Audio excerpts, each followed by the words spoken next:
하나님 말씀 빌립보서 4장 15절에서 23절 보겠습니다.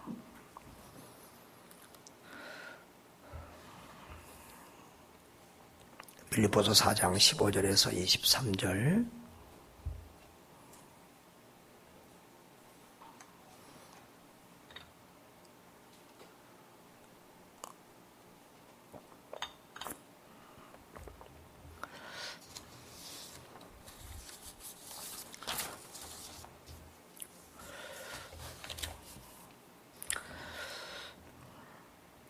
함께 읽겠습니다. 빌립보 사람들아, 너희도 알거니와 복음의 시초에 내가 마게도냐를 떠날 때에 주고받는 내 일에 참여한 교회가 너희 외에 아무도 없었느니라. 데살로니가에 있을 때에도 너희가 한 번뿐 아니라 두 번이나 나의 쓸 것을 보내었도다. 내가 선물을 구함이 아니요 오직 너희에게 유익하도록 풍성한 열매를 구함이라. 내게는 모든 것이 있고 또 풍부한지라. 에바브라디도 편에 너희가 준 것을 받음으로 내가 풍족하니 이는 받으실 만한 향기로운 제물이요 하나님을 기쁘시게 한 것이라. 나의 하나님이 그리스도 예수 안에서 영광 가운데 그 풍성한 대로 너희 모든 쓸 것을 채우시리라.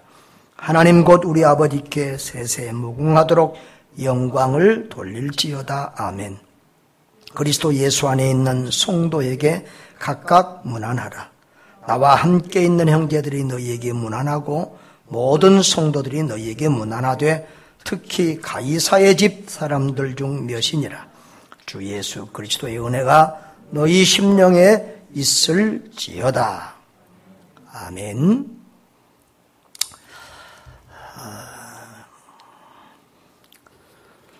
오늘 빌립보서를 마지막으로 보겠습니다.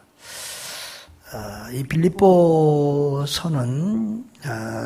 선교 중심의 목회를 하는 저는 아주 좋아하는 말씀인데요. 우리가 선교하면 예루살렘 교회 또는 안디옥 교회가 늘 선교의 중심에 있다고 생각하지만 또 빌립보 교회도 참으로 선교에 힘쓴 아름답고 건강한 교회였던 것을 볼 수가 있다고 했죠. 빌립보서는 사도 바울의 편지 서신인데 바울이 쓴 13권의 서신 중에서 가장 사랑과 감사와 그 따뜻한 인간미가 담겨있는 가장 친숙한 그런 관계 속에서 기록된 서신이다. 이렇게 말씀을 드렸습니다. 바울은 지금 로마의 감옥에 있습니다. 우리도 2차의 살벌한 감옥이 아니라 1차 때의 감옥으로 이해가 되는데요. 사도행전 마지막에 보면 바울이 로마의 감옥에 갇혔는데 그 감옥에서 이태 동안 2년 동안 복음을 전했습니다. 지금 감옥과 같은 감옥이 아니라 연금 상태 같은 감옥이라서 오히려 자가격리보다도 더 나았던 것 같아요. 집안에 있지만 집안에서 오는 모든 사람들을 자기가 초청할 수도 있고 대화하고 가르칠 수도 있었던 그런 상황이었습니다.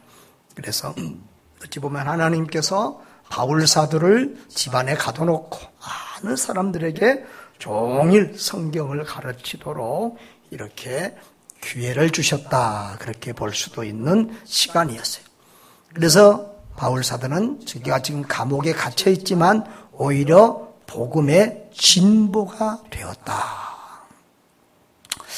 그래서 그 시위대 안에 1장에 보면 시위대 안에 있는 군인, 다시 말하면 자기를 지키는 군인들, 이런 고관들에게까지 복음을 전할 수 있는 기회를 주셨음을 오히려 감사하고 있는 것을 볼 수가 있습니다. 그래서 우리 하나님은 참 감옥에 갇힌 이런 상황, 바울이 마음껏 돌아다니면서 선교해야만, 복음을 전해야만 복음의 진보가 올 것 같은데 그게 우리 생각 아니에요? 그게 상식 아니겠어요? 그런데 하나님은 바울을 오히려 감옥에 가두어 놓고 오히려 더 복음의 진보를 가져오게 하는. 그리고 바울이 밖에서는 만날 수 없는 로마의 군인들과 고관들까지 만나서 복음을 전할 수 있는 이런 상황을 만들고 있는 것을 봅니다. 그럴 때에 참 우리 하나님은 기가 막힌 하나님이다. 우리 인간의 눈으로 볼 때는 정말 아니올시단데 하나님의 관점에서 볼 때는 오히려 복음의 진보가 되는 이런 기막힌 역사적인 일들을 만들어 가시는 역전의 하나님이다. 모든 것을 합력해서 선을 이루신 하나님임을 볼 수 있습니다. 오늘 본문에 써있다 그런 걸 좀 볼 수 있는데요. 중국 같은 경우도 선교사들이 공산주의 운동에 선교사들이 다 추방당했는데 오히려 그 공산주의 박해 속에서 교인들이 흩어지고 숨어서서 예배드리고 복음을 전했는데 나중에 자유화되어서 예배드릴 수 있는 시대에 보니까 오히려 선교사들이 활동하던 그런 때보다 훨씬 더 교회가 더 많이 생겼고 오히려 기독교인들이 더 많이 늘어난 것을 볼 수 있었다라고 하는 것이죠. 그래서 하나님의 일하심이 참 어찌할지 알 수가 없는 상황이죠. 지금 우리 한국교회 상황을 보면 정말 정부와 언론이 집중포화를 교회에다가 퍼붓고 있습니다. 우리 한국은 특별히 여론에 아주 민감한 나라인데요. 외국에 살다가 한국에 와보면 참 그게 많이 느껴집니다. 왜 그럴까 생각을 해보면 단일 민족, 단일 언어라서 그럴까. 우리 한국인들도 특별히 TV를 좀 많이 보는 것 같기도 하고요. 다른 나라에 살면 여러 나라, 여러 민족, 여러 언어가 있으니까 조금 이렇게 언론의 영향을 덜 받는 것 같은데 우리는 정말 이 SNS나 TV나 이런 게 너무 발전해서도 그렇고 이 단일 언어, 단일 문화니까 다들 잘 듣고 이해하고 그것이 정말 여론의 힘이 어마어마한 것을 느낄 수가 있지요.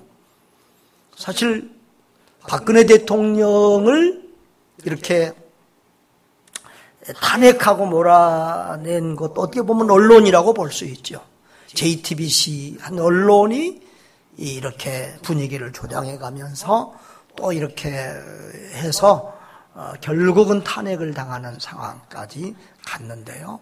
정말 그래서 언론을 잡은 당이 이 정권을 잡는다고 하는 말이 가능할 정도로. 그래서 지금도 이 검찰과 뭐 결탁한 언론을 잡은다 이런 것들을 정치계에서 많이 하는데 이 언론의 힘이 굉장히 무서운데 지금 정말 언론이 한국교회를 너무 지금 집중포화를 알리고 있습니다. 오늘도 보니까 절에서도 22명이 확진이 됐더라고요. 근데 교회에서 이랬으면 교회 발 아주 처음 시작부터 교회 발 이렇게 나오고 어느 교회 이렇게 나오고 뭐 다 막 사진에 뭐 아주 영상에 다 나오고 난리인데 절에서는 그렇게 많이 나와도 조용히 지나가는 거 볼 수 있어요. 우리는 성당에서는 아무도 안 나왔다고 생각하죠. 성당에서도 많이 나왔어요. 근데 그런 건 뭐 언론에 잘 나오지도 않아요. 이런 상황입니다. 그래서 오늘도 뭐 저쪽 지방에 있는 친구 목사가 전화 왔는데 하여튼 30% 이상은 앞으로 한국 교회가 떨어질 거다. 이렇게 보는 사람들도 있습니다. 그런데 그거는 이제 인간의 관점이고 인간이 바라보는 바고 오늘도 이렇게 여론조사 이렇게 쭉 보니까 교회에 대한 여론은 아주 너무너무 안 좋아. 너무너무 안 좋은데 이런 어려울 때일수록 종교가 필요하고 종교의 위로가 필요하다는 사람은 훨씬 더 많아졌어요. 그래서 하여튼 하나님이 이런 상황을 어떻게 만들어 가실지 또 이런 교회를 통해서 우리 한국 교회가 좀 정화가 되고 제가 이제 정광훈 목사님 몇 번 얘기를 했는데, 정광훈 목사에 대해서도 한국의 교회가 여론이 이렇게 좀 갈리고 있어요.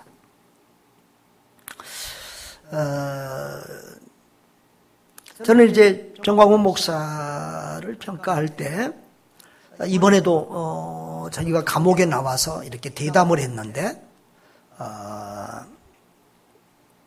자기는 정치인도 아니고 뭐도 아니고 교회를 대표하는 목사다. 그리고 선지자다. 선지자 역할을 하는 사람이라 하더라고요. 그래서 내가 저분이 한국교회를 대표하는 사람인가? 누가 저 사람을 대표라고 생각하는가? 그런 의문점이 들고요. 아까도 말했지만 한기총의 회장을 잠시 한 적이 있고 그 다음에는 법정 소송에서 지금 그것도 이렇게 정지당해 있다가 이번에 본인이 사표냈는데요. 한기총은 이미 교단들이 거의 다 나가고 그냥 이단에서 온 교단과 이렇게 사소한 그런 데 몇 군데 큰 교단은 순복음 하나 있는 곳이라고 내가 이미 말씀드렸고요. 거의 대부분 군소교단 또 이단에서 해제된 이런 사람들이 거기에 한기총에서 해제한 이단들이 거기에 이제 소속이 돼 있는 그런 상태입니다. 그런데 누가 정광훈 목사를 한국교회를 대표하는 사람이다. 그렇게 인정해 줄 만한 사람이 얼마나 있는지. 그런데 자기는 한국교회를 대표하는 사람이다. 그렇게 했더라고요. 그리고 선지자 같은 사람이 나오는데 그분이 무슨 선지자인지 자기가 자기를 선지자라고 또 그렇게 표현을 한 것에 대해서 저는 상당히 좀 불쾌했어요. 분명히 말하지만 차라리 그분은 그렇게 방공운동을 하려면 내가 생각할 때는 그분은 이제 방공운동이에요. 방공운동. 방공을 주제로 최고의 기치로 내건 자칭 애국운동인데 그 방공 이데올로기가 우리 나이 때는 우리 나이 60, 70대는 굉장히 상당히 그게 강해요. 그래서 이제 8.15 광복절 집회에 모인 사람도 거의 다 노인들이어서 요즘에 이 나이든 노인들 환자들이 많다고 이제 사망자가 더 많이 일어난다고 그런 얘기들을 하잖아요. 근데 그런 정치적인 이데올로기를 가지고 기독교를 정치화해버린 아주 악영향을 끼쳤다. 그러니까 정치를 하려면 아예 정치를 해야 되는데 교회를 그러니까 이번에도 보니까 자기는 정치가도 아니다 그러면서 교회 대표자다 그러는데 교회를 자기가 또 끌어안고 같이 지금 투쟁하려고 하는 그런 뉘앙스의 말을 한 것 보고 아주 기분이 나빴어요. 지금도 교회를 뒷심으로 배경으로 삼아서 정부하고 전쟁 싸우려고 하는구나 싶으니까 기분이 나빴는데요. 교회하고는 분리가 돼야 돼요. 그런 방공운동 나쁘다고 생각하지 않아요. 다 좋아요. 그렇게 할 수 있어요. 그러나 목사로서가 아니라 오히려 정치가로서 그렇게 했으면 이 교회에 이렇게 많은 피해를 주지 않았을 텐데 하는 그런 아쉬움이 있고 또 스스로 자기가 이렇게 한국교회를 대표한다고 하는 그런 착각이나 선지자라고 하는 그런 착각들은 좀 안 했으면 좋겠다. 그래서 그런 생각이 듭니다. 아무튼 한국교회가 너무 많은 신천지의 피해를 당한 것보다 수십 배나 더 많은 피해를 정광훈 목사를 통해서 당하기로 했는데 이제 가을 총회에서 어떻게 그분을 다룰지 모르겠는데 많은 교단들이 이단으로 다루겠다. 어떤 데는 그래도 이단까지는 심하다. 그리고 하필이면 이때 정부가 그렇게 할 때 이단으로 하면 까마귀 날자 배 떨어진다고 오히려 정부의 압력에 못 이겨서 정광훈 씨를 이단으로 한 것 같으니까 이때는 진하고 하는 게 좋겠다. 그런 말을 하는 여러 가지 견해들이 있습니다. 아무튼 한국교회가 지금 온통 욕을 먹고 있는 이런 상황이고 정말 저는 요즘은 이 코로나 문제를 통해서 제가 태어나서 지금까지 한국에서 교회가 박해를 보내본다는 생각을 못 받았는데 이번에는 교회가 박해를 받고 있다는 느낌을 여러 번 받았어요. 코로나 초기부터 이 교회들이 예배를 강행한다고 난리들을 치고, 우리는 그냥 평상시대로 예배하는데 예배를 강행한다고 언론들이나 정부에서 난리를 하고, 지금도 아니 다른 단체들이 50명 실내에서 모이고 실내에서 100명 모일 수 있으면 교회도 똑같이 해주면 교회가 뭐라고 말하겠어요?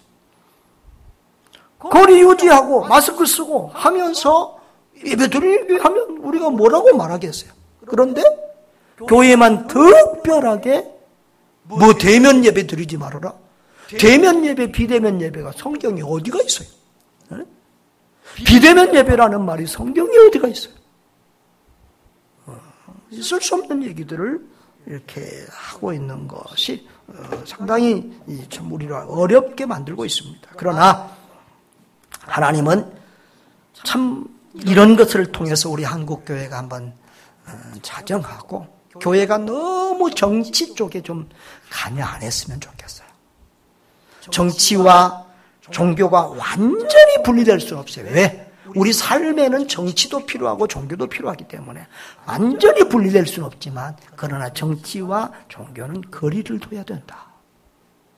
그래서 이번에 좀 우리 교회들이 정치하고 좀 거리를 두고 순수한 교회로 돌아갔으면 좋겠다. 그리고 하나님이 어떤 면에서 대교회를 지금 잡는다 그렇게 말을 하는 분들도 많이 있는데요. 이렇게 이런 것을 통해서 소교회, 작은 교회들은 그래도 소규모 예배가 되는데, 뭐 여의도 순복음교회도 지금 그 15,000명인가 모이는 예배당에 20명 예배드렸다고 그러잖아요.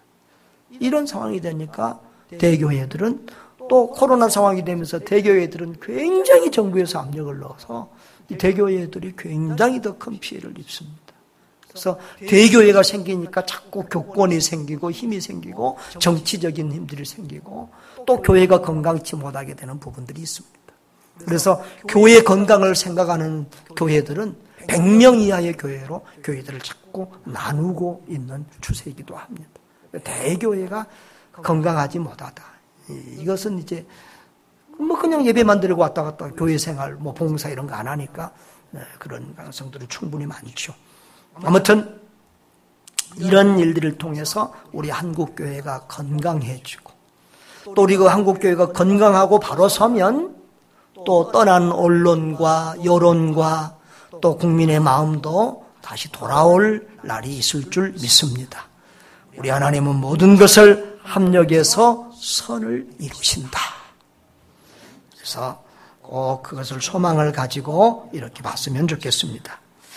자, 그래서 오늘 본문을 보면 빌립보 사람들아 너희도 알고니와 복음의 시초인 내가 마게도냐를 떠날 때에 주고받는 내 일에 참여한 교회가 너희 외에 아무도 없었다 그랬어요. 빌립보 교회는 사도 바울이 유럽 지역에 세운 첫 번째 개척한 첫 번째 교회죠.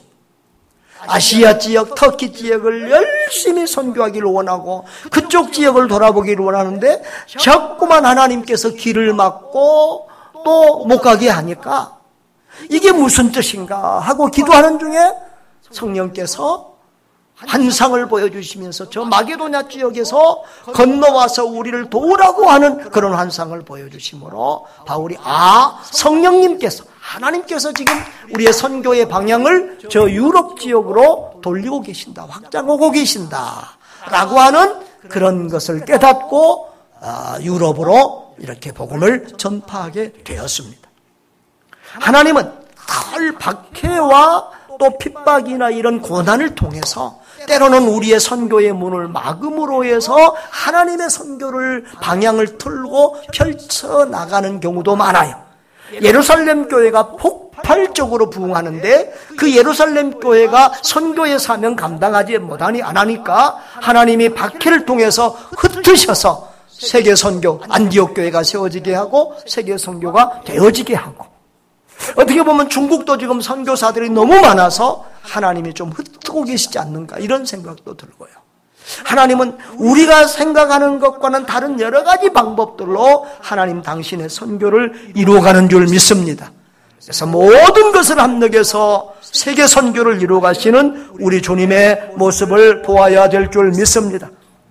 어떤 면에서 바울도 이 빌립보에서 더 선교하기 좋은 환경이 주어졌다 그러면 빌립보를 그렇게 빨리 떠나지 않았을 것입니다. 이 빌립보에는 유대인들이 그렇게 많이 살진 않았던 것 같아요. 유대인들이 많이 살면 이제 지난 주일날 말한 회당, 시나고그가 있는데 회당이 없어요. 회당이 없는 곳에는 강가나 어떤 지역에서 유대인들이 모여서 기도하는 기도처가 있다고요. 그래서 이 빌립보에는 회당이 없고 기도처가 있었던 거 보면 유대인들이 그렇게 많이 살았던 곳은 아닌데 그곳에 가서 기도하는 여자들에게 복음을 전했더니 하여튼 예나 지금이나 기도는 여자들이 많이 하는 것 같아요. 그 중에서 이 루디아라고 하는 여자의 마음을 하나님께서 열어주시고 감동시켜 주셔서 자기 집에 와서 나를 하나님을 믿는 여자로 알거든 우리 집에 와서 복음을 전해달라고 해서 자기 가족들을 모아놓고 복음을 전하게 하고 세례를 받게 하고 그래서 그 루디아의 집에서 자연히 이 교회가 모이게 됐어요. 가정교회죠. 그러면서 거기서 복음을 전할 때 귀신 들린 여자도 이렇게 또 고침받고 돌아오는 역사도 일어나고 그리고 저 감옥에 갇혔는데 오히려 그 감옥에서 그 간수장의 가정이 구원받는 기적 같은 역전의 역사. 그러니까 늘 하나님의 선교의 역사는 교회의 역사는 역전의 역사인 줄 믿습니다. 마귀가 이기는 것 같은데 마지막 뒤집기로 하나님이 뒤집어요. 우리 씨름할 때 배 뒤집기 막 이렇게 넘어가는데 뒤집어가지고 이기는 경우 있잖아요. 사탄 마귀가 늘 승리하고 웃으려고 하면 그때 하나님이 뒤집어버리는 그런 선교의 현장들을 많이 보는데요. 지금 우리 한국교회에 그런 은혜가 절실히 필요한 줄 믿습니다. 그 감옥에 갇혔는데 거기서 하나님이 기적을 베풀어 주셔서 그 감옥 옥문이 열리게 하고 그리고 그 간수와 간수장의 가족이 그 밤에 다 복음을 듣고 세례를 받고 해서 이 빌립보 교회가 성경상에 나타난 것으로는 3가정 정도가 보입니다. 위에도 이제 성경에 기록되지 않는 가정들이 있죠. 그래서 너무 박해가 심하니까 거기를 떠나게 되는데 그때부터 그곳을 떠날 때부터 이 빌립보 교회는 뭘 보냈다고요? 선교비를 줬어요. 주고받는 내일에 참여한 교회가 너희밖에 안 없어요. 유일하게 빌립보 교회는 선교비를 이렇게 후원을 했어요. 그러니까 바울은 그때 당시 교회들이 다 개척교회고 또 후원도 제대로 없으니까 텐트 메이커라고 그러죠.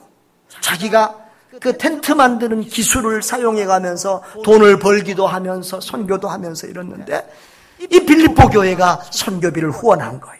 그리고 그 다음에 데살로니가 거기서 쫓겨나서 데살로니가에 있었는데 여러분 데살로니가에서 확실한 것은 3주 정도 복음을 전했고요. 그리고 얼마 정도 더 있었는데 그 이상 얼마 정도 더 있었는지는 몰라요. 그러니까 아주 짧은 기간에 데살로니가에도 있었는데 그때도 2번이나 선교비를 보내줬다는 거예요. 할렐루야. 그렇게 이 빌립보 교회는 이 바울 선교를 도와줬어요. 오늘날 같으면 통장으로 쉽게 보낼 수 있으면 아마 매달 보냈을 거예요. 매달. 그런데 그럴 수 없습니다. 인편으로 2번이나 보냈어요.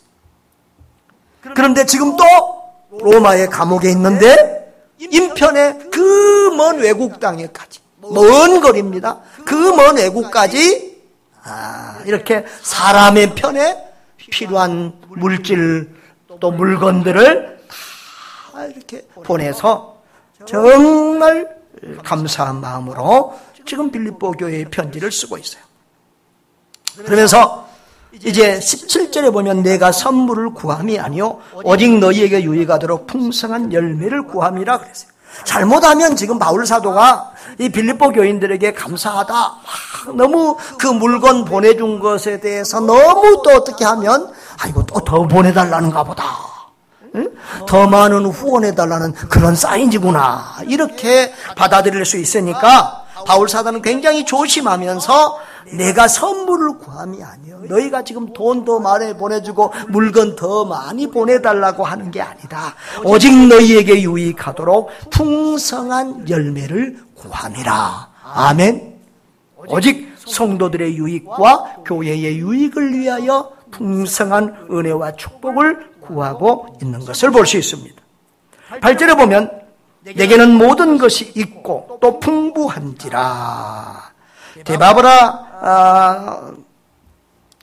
에바브라디도 편에 너희가 준 것을 받음으로 내가 풍족하니 그랬어요. 여기 보면은 7절에도 풍성한 열매, 또 18절에도 모든 것이 있고 또 풍부한지라, 또 내가 풍족하니 이런 말을 계속 쓰고 있어요. 또 19절에도 그 풍성한 대로 너희 모든 쓸 것을 채우으리라. 풍족, 풍성 이런 단어를 많이 쓰고 있어요. 사도 바울은 지금 자기는 어떤 환경에서도 자족하고 감사할 수 있는 믿음을 가졌다고 지난주에 얘기했잖아요. 지금 또 빌립보 교회에서 보내준 그 물건들로 인하여 풍족함을 누리고 있다. 만족하다, 감사하다는 거. 선교 환경도 좀 많이 바뀐 것 같아요. 저는 우즈벡에 있을 때에, 소련에 있을 때, 소련은 참 물건이 구했어요. 그때 나라가 다 망가지니까 유통구조가 다 망가져가지고 정말 기본적인 생필품을 구하기도 어려워. 화장지 하나 사는 것도 힘들고 비누 하나, 전구 하나 사는 것도 힘들었어요. 그래서 한국어만 물건을 자꾸 사가게 되고 이랬는데, 아이들, 우리 은총이 현성이는 롯데리아 햄버거를 좋아했어요. 근데 그 우즈벡은 햄버거 가게도 하나도 없고 치킨집도 하나도 없어요. 그러니까 이 민주주의 국가에서 볼 수 있는 그런 자연 혜택이 하나도 없는 거예요. 슈퍼마켓도 없어요. 그러니까 이제 오면 자꾸 물건을 사가요. 근데 어떤 사람들은 저 김성 교사는 뭘 저렇게 바리바리 가져가냐. 선교지 갔으면 선교지 환경에 적응해야지 뭘 한국에 사가냐. 또 그렇게 흉을 보는 사람들도 있더라고요.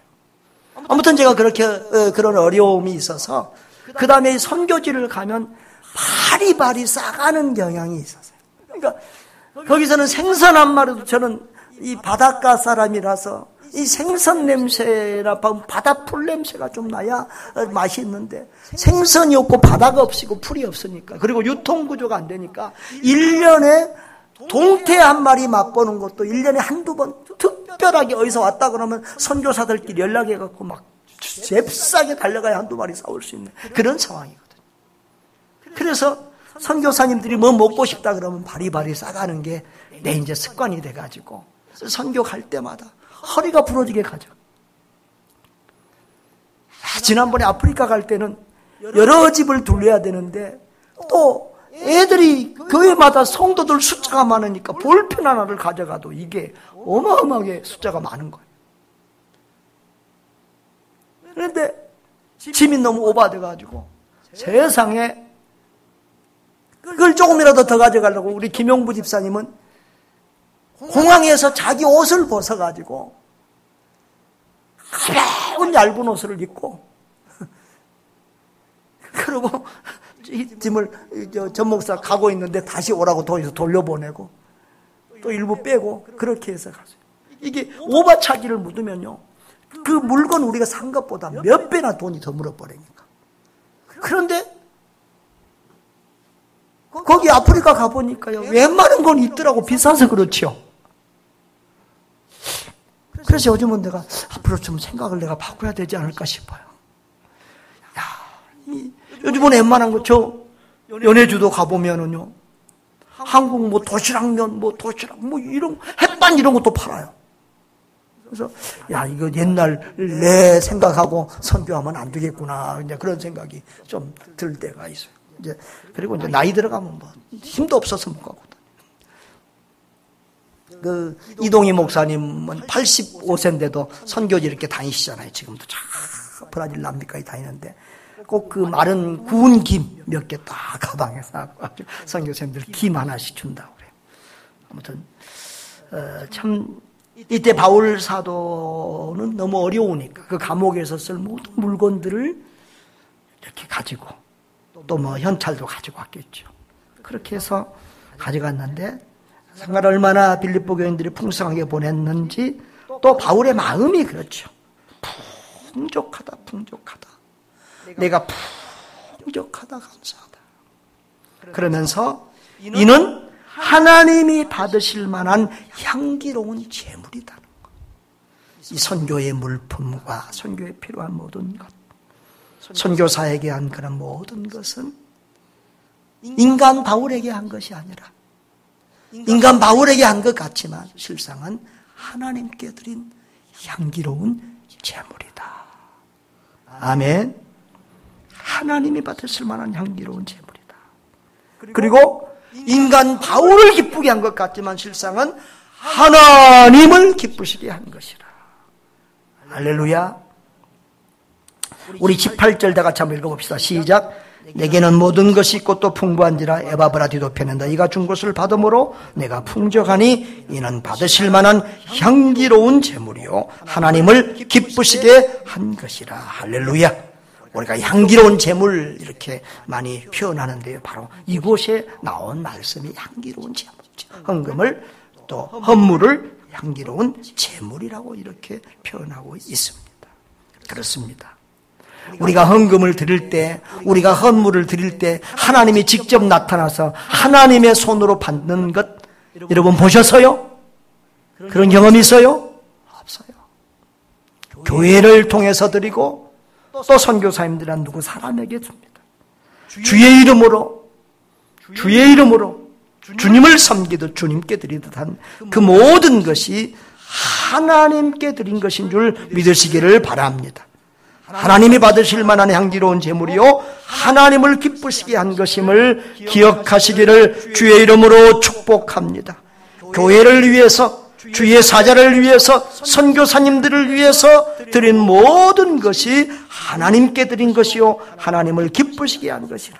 하나님 당신이 받으신 것처럼 기뻐하시고 하시고 그렇게 복을 주실 줄 믿습니다. 그래서 19절에는 하나님이 어떤 복을 그들에게 주실지 이렇게 기록하고 있어요. 다 같이 시작. 나의 하나님이 그리스도 예수 안에서 영광 가운데 그 풍성한 대로 너희 모든 쓸 것을 채우시리라. 할렐루야. 우리 하나님은 풍성하신 하나님인데 그 하나님이 갚아주시고 하나님이 채워주신다는 거예요. 바울 사도에게, 바울 선교사에게 드렸는데 바울 선교사가 갚는 것이 아니고 하나님께서 풍성하게 너희 모든 쓸 것을 채워주신다. 할렐루야. 그렇습니다.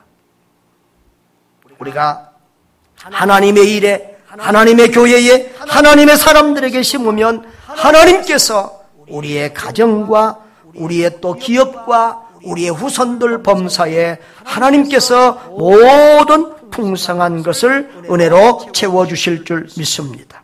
그리고 이제 하나님께 영광을 돌리면서 마지막 마무리를 하고 있는데요. 하나님 곧 우리 아버지께 세세무궁하도록 영광을 돌릴지어다. 아멘. 우리는 사나 죽으나 모든 것 하나님께 영광인 줄 믿습니다. 19절에 보면 나의 하나님이 그리스도 예수 안에서 영광 가운데 그랬는데요. 나의 하나님. 여러분, 우리가 하나님을 우리의 하나님으로 고백하는 우리 공동체의 하나님이기도 하지만 나의 하나님이라고 하는 이런 개인적인 체험과 고백이 있어야 될 줄 믿습니다. 나의 하나님, 내가 만나고 내가 체험하고 내가 경험하고 나와 함께 하신 하나님, 그 하나님 만남과 체험이 풍성하시기를 주의 은혜로 축복합니다. 제가 신앙생활 하면서 경험한 것은 그래요. 우리가 기도, 말씀과 기도를 많이 하는 것도 하나님을 체험하는 가장 좋은 방법 중에 하나지만 우리가 하나님의 말씀에 순종하면, 말씀대로 행하고 실천하고 순종하면 하나님이 살아계심을 보여주시고 하나님이 우리에게 수많은 기적과 체험들을 허락해 주시는 것을 우리가 볼 수 있습니다. 그렇습니다. 지금 우리는 코로나 상황에서 하나님의 은혜와 기적을 체험하고 있습니다. 이번 주에도 지금 매주마다 일하면 한 주, 두 주씩 그렇게 안 빌리고 돈을 다시 벌었는데 이번 주에도 지금 2천만 원이 공사비가 나왔어요. 그래서 일단 일반 헌금하고 이렇게 아시는 장로님이 우리 김용부 집사님이 소개한 장로님이 일을 해주는데 너무너무 정말 내일처럼 자기 이문도 안 남기면서 일꾼들 불러다가 이렇게 정말 헌신적으로 해요. 교회나 집이나 막 비상 상황이 떨어지잖아요. 전기나 수도 같은 거 막 안 들어오면 비상 상황이 되죠. 그럴 때도 전화만 하시면 즉각 달려와서 내 교회처럼 돌아봐 주시고 얼마나 감사합니다. 이제 일 끝났으니까 말하겠지만 뭐 여러분들이 돌아다니는 것도 싫어하고 그러니까 우리 청두리에서 우리 선교사님들 이번에 몇 가지 우리 교회 나오시는 이렇게 선교사님들 몇 번 연기하다가 2주 후에 뭐 한 주 연장 해석하다가 미루다가 계속해서 몇 번을 미루니까 아이고 하자 그래서 이번 주에는 이제 가서 이렇게 좀 교제하는 시간을 가졌는데 우리 집사람 큰오빠가 당뇨도 심하고 그랬는데 췌장암 걸려서 한두 달 고생하다가 소천했어요. 그래서 이제 거기를 내려갔다 왔는데 또 김수홍 목사님 또 어머니가 소천하셨다 그래서 또 강주에서 또 여수까지 이렇게 잠시 다녀왔습니다. 그래서